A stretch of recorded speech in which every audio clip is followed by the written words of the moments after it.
Hello, and welcome to episode 10 of Desert Fathers in a Year. I'm Jamie Baxter from Exodus 90, and I'm honored to walk alongside you during this year-long journey into the wisdom of the Desert Fathers. The Fathers speak powerfully to us today, offering practical guidance for the struggles of the human condition. Their teachings can become bread for our journey and light for our darkness, helping us not just to endure through the struggles of our time, but to flourish through transformation in Jesus Christ.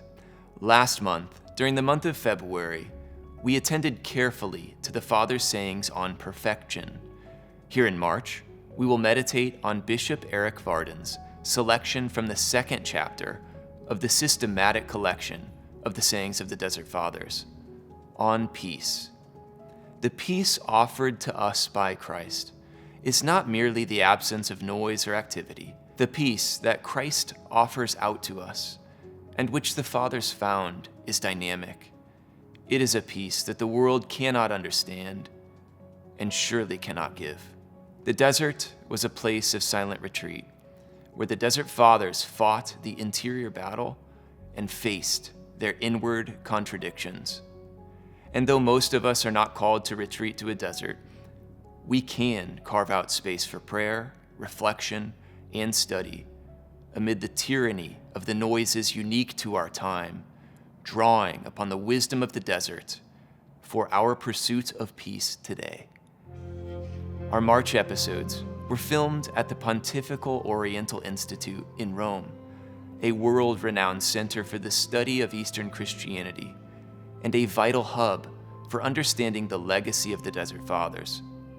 The Orientale was established by Pope Benedict XV in 1917, the year of the Russian Revolution.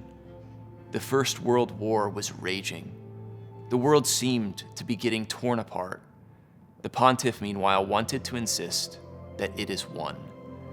Establishing a seat of Oriental learning in Rome, he reminded the Western Church that its roots lie in the East, keen to invite the whole Church, and thereby the world, to breathe, as Pope St. John Paul II would later memorably say, to breathe with both lungs, and to keep a broad horizon, forgetting no aspect of its life-giving patrimony, mindful that the truth is always greater than any given cultural expression. The library of the Oriental Institute, in which Bishop Varden has spent many hours in study, is home to a remarkable collection of literature on the Desert Fathers. Like the monastic settings of the Cistercian Abbey of Novi Dvor and San Anselmo in January and February, the Orientale embodies a living connection to the enduring legacy of the early monastic tradition. With that, I'll hand it over to Bishop Varden as we read and meditate on a saying from Abba Anthony. This is episode 10 of Desert Fathers in a Year. Peace.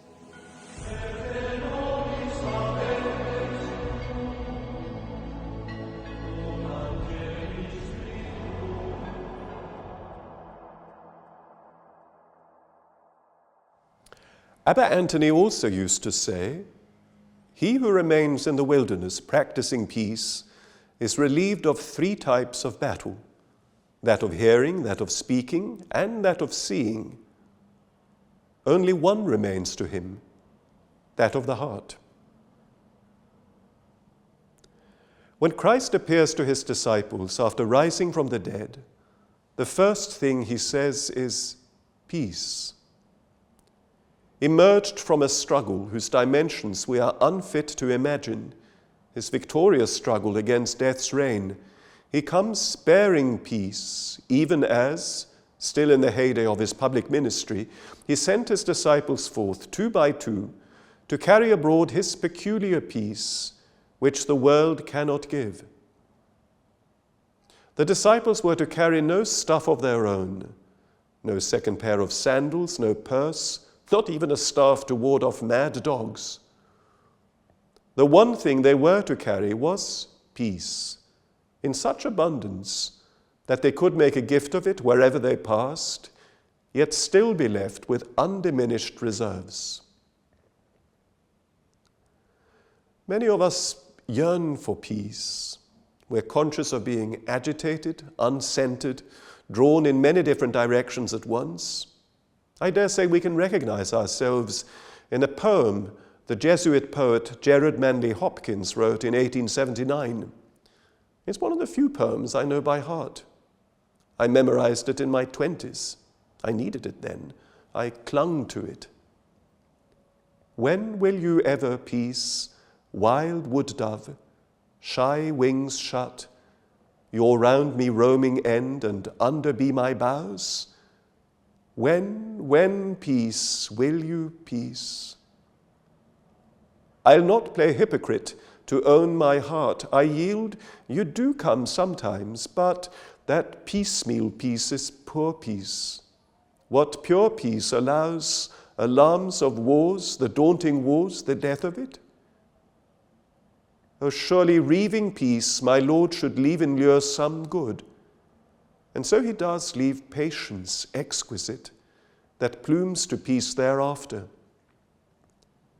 And when peace here does house, he comes with work to do.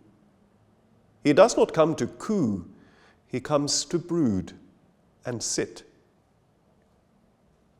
That image of the wood dove is brilliant. Peace can seem quite as elusive, scared by the slightest noise or sudden shadow. We're left thinking, no, gone again, only to cry out, when, peace? Hopkins reminds us, though, that peace, so easily perturbed, is not yet perfect. Pure peace resists chaos and spreads itself within chaos, bringing about a loveliness of order where we least expected it. Peace is not reducible to sentiment. It manifests character formed in the hard school of patience, a virtue life gives us ample opportunity to practice. Patience, which broadens us, plumes to peace at the opportune time.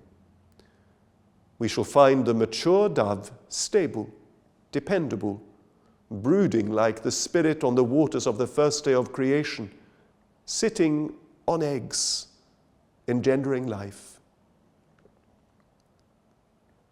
The second chapter in the systematic collection of the Desert Fathers' sayings deals with the subject of peace.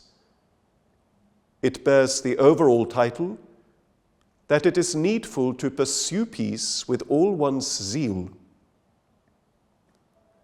The Fathers' term for peace is hesychia. We may associate that word with hesychasm, a contemplative movement in the Eastern Christian Church. However, it is not specific to the Orient. The Western monastic ideal of pax, a word inscribed over the gate of countless Benedictine and Cistercian monasteries, a pledge to those who enter whether to visit or to remain, points in the same direction. The fact that we are urged to pursue peace zealously shows that the peace in question is not the tranquility of repose.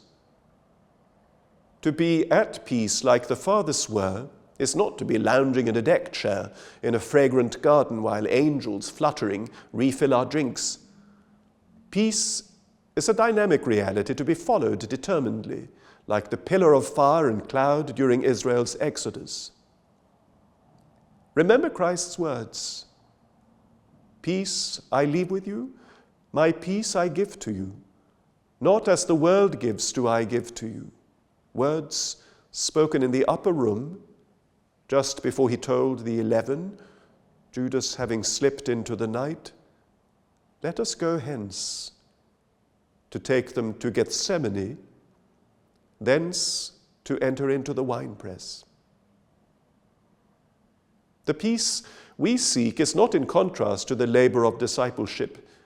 It presupposes this labor. Anthony says as much in this pithy saying, which deals with peace pursuit in the setting of eremitical life. One who withdraws from society to practice peace in this way, the text employs the participle hesychasdon, for tellingly, the Greek noun for peace gives rise to an active verb. Such a peace practitioner is relieved, Anthony says, of the battles of hearing, speaking, and seeing. And that is the advantage of the desert, or of a monastic enclosure with no Wi-Fi. One is freed from constant extraneous stimulus. There's quiet around, and for a moment or two, this feels absolutely wonderful. Peace at last. Then, though, the rumbling within begins, and we realize what masses of noisy junk we carry, what unresolved tensions born of anger, jealousy, desire, anxiety, greed, all those movements of the heart the fathers referred to as passions. It is when the noise round about recedes that the inward work begins. We're faced with a considerable paradox. The ascetic withdraws into a context of outward peace in order to confront the unpeace he carries in his heart.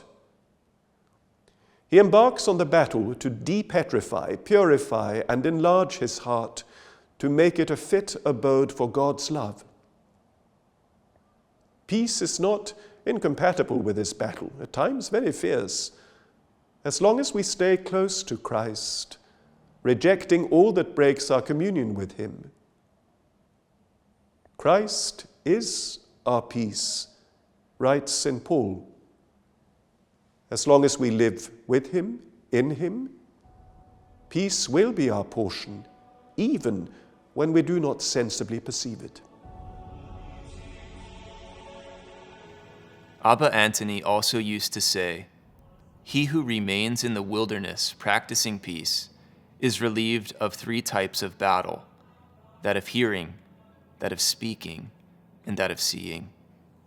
One only remains to him, that of the heart." A piecemeal peace, all too easily disturbed, is not the true peace offered to us by Christ when he says to his apostles and to us, "Peace be with you." If we stay close to Christ, with him and in him, he will become our peace. Thank you so much for joining us for this week's episode. Please visit desertfathers.com to subscribe to our email newsletter. That's desertfathers.com. Desert Fathers in a Year is brought to you by Exodus 90, produced by EWTN, and written by Bishop Erik Varden. Men, download the Exodus 90 app today to join our Lent challenge. By his passion and death for us on the cross, Christ leads the ultimate exodus for all God's people out from the reign of sin and death. Throughout the 40 days of Lent, we'll meditate on the prophecies of Jesus' passion given by Jonah and Isaiah as we make an exodus of our own from the pharaohs of our time. Download the Exodus 90 app or visit exodus90.com to learn more. Saint Anthony of the Desert, pray for us.